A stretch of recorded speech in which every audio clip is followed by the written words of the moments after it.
नमस्कार, अपना उत्तराखंड देख रहा मेरे साथ मैं हूं शंकर दत्तपंत। खबरों की शुरुआत करते हैं। भारतीय जनता पार्टी के राष्ट्रीय अध्यक्ष जेपी नड्डा 20 अगस्त को हरिद्वार पहुंच रहे हैं, जिसको लेकर पार्टी ने पूरी तैयारियां कर ली है।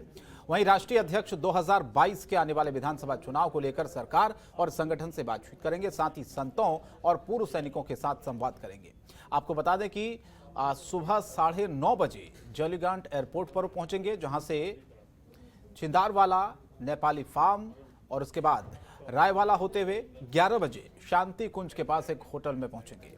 विधानसभा चुनाव में पार्टी किन मुद्दों को लेकर जनता के बीच जाएगी, इस पर मंथन चिंतन किया जाएगा। मुख्यमंत्री पुष्कर सिंह धामी सहित पूरी कैबिनेट हरिद्वार में 2 दिन मौजूद रहेंगे।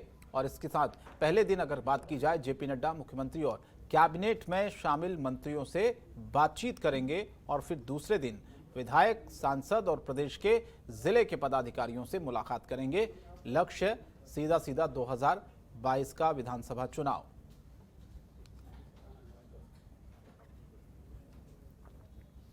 और वहीं अल्मोड़ा के विश्व प्रसिद्ध जागेश्वर धाम में बीजेपी के राष्ट्रीय अध्यक्ष जेपी नड्डा परिवार के साथ पहुंचे। उन्होंने महामृत्युंजय जाप और रुद्राभिषेक किया। बता दें, जागेश्वर पहुंचने पर स्थानीय लोगों और बीजेपी कार्यकर्ताओं ने जेपी नड्डा का जोरदार स्वागत किया है, जिस पर सांसद अजय टमटा ने कहा कि उनके क्षेत्र में आना सौभाग्य की बात है।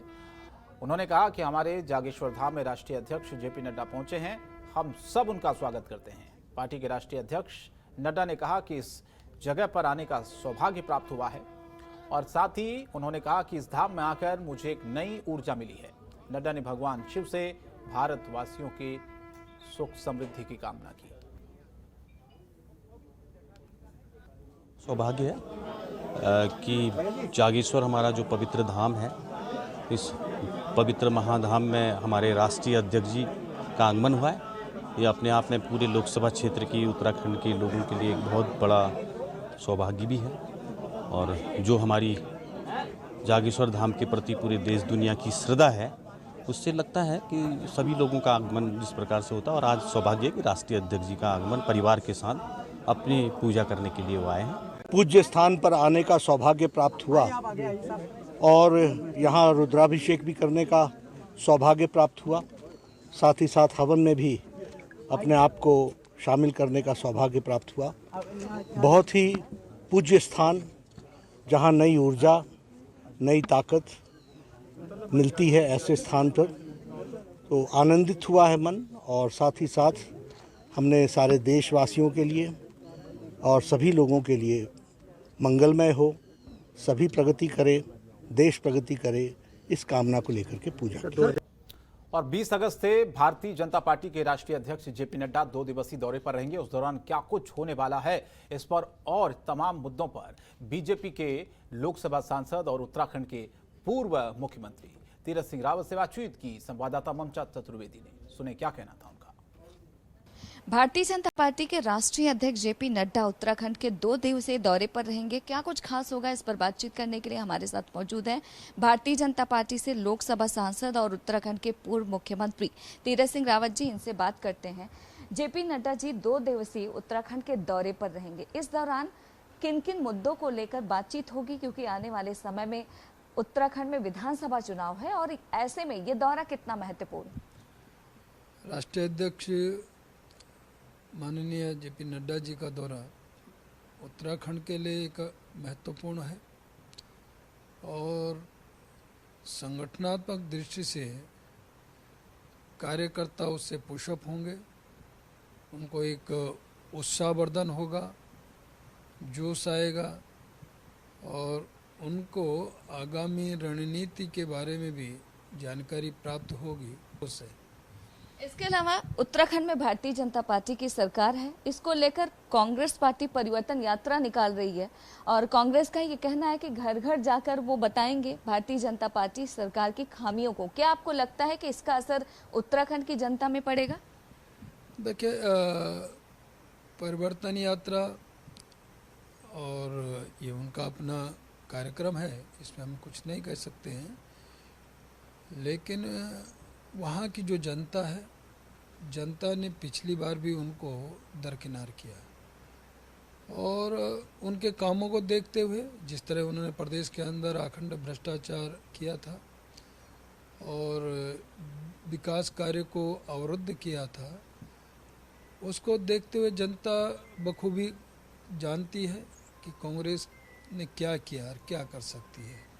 दिल्ली के मुख्यमंत्री उत्तराखंड पहुंचे और उन्होंने कर्नल कोटियाल को आम आदमी पार्टी का मुख्यमंत्री का चेहरा घोषित किया है। क्या आपको लगता है कि उत्तराखंड की सियासत में आम आदमी पार्टी का असर होगा?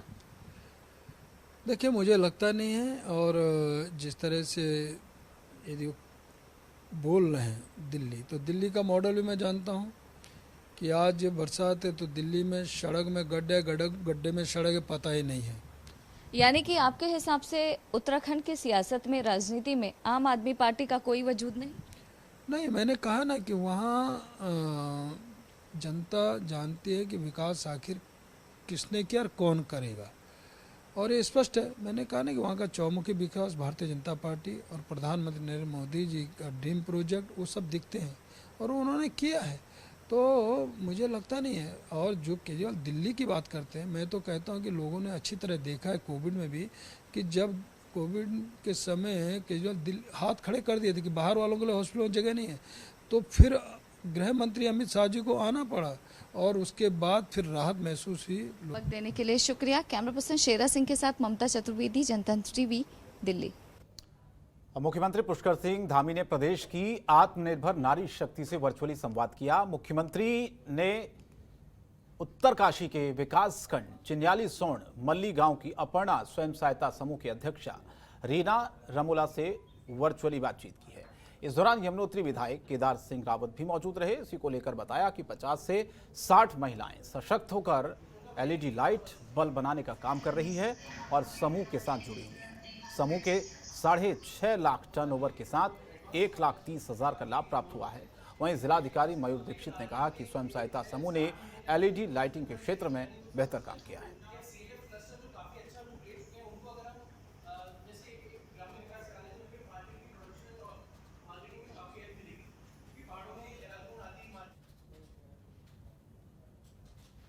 उत्तराखंड सरकार अपने नागरिकों की सुरक्षा के लिए काफी गंभीर नजर आ रही है, जिसको लेकर सरकार ने अफगानिस्तान में फंसे उत्तराखंड के लोगों का सरकार ने ब्यौरा मांगा है। साथ ही अफगानिस्तान में रहने वालों के लिए उत्तराखंड सरकार ने हेल्पलाइन नंबर 112 भी जारी किया है। इस नंबर पर कॉल करके वो जानकारी भी प्राप्त कर सकते हैं।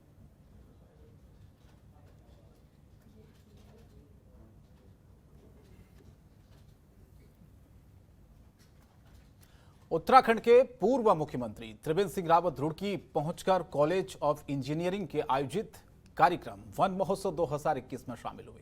आपको बता दें कि हरेला पर्व के चलते बीजेपी ने सोनाली पार्क में पौधारोपण कार्यक्रम आयोजित किया, जिसमें त्रिवेंद्र सिंह रावत ने पौधारोपण किया।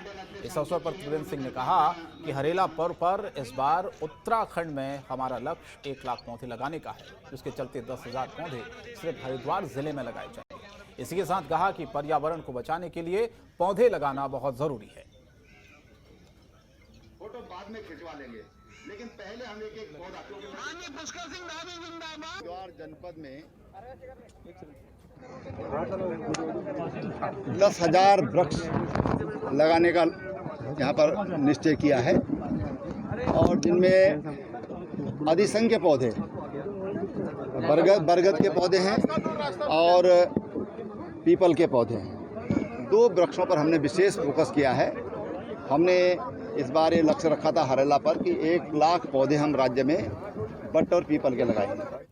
और आने वाले विधानसभा चुनाव को लेकर उत्तराखंड क्रांति दल ने टोल फ्री नंबर और वेबसाइट लॉन्च की है, जिससे उत्तराखंड की जनता यूकेडी से सीधे जुड़ सकती है। उत्तराखंड क्रांति दल के केंद्रीय अध्यक्ष काशी सिंह हेरी ने कहा कि बीजेपी और कांग्रेस दोनों राजनीतिक दलों ने उत्तराखंड को बचाना है। जनता से अपील करते हुए जनता से उत्तराखंड क्रांति दल को सहयोग करने की अपील की गई है।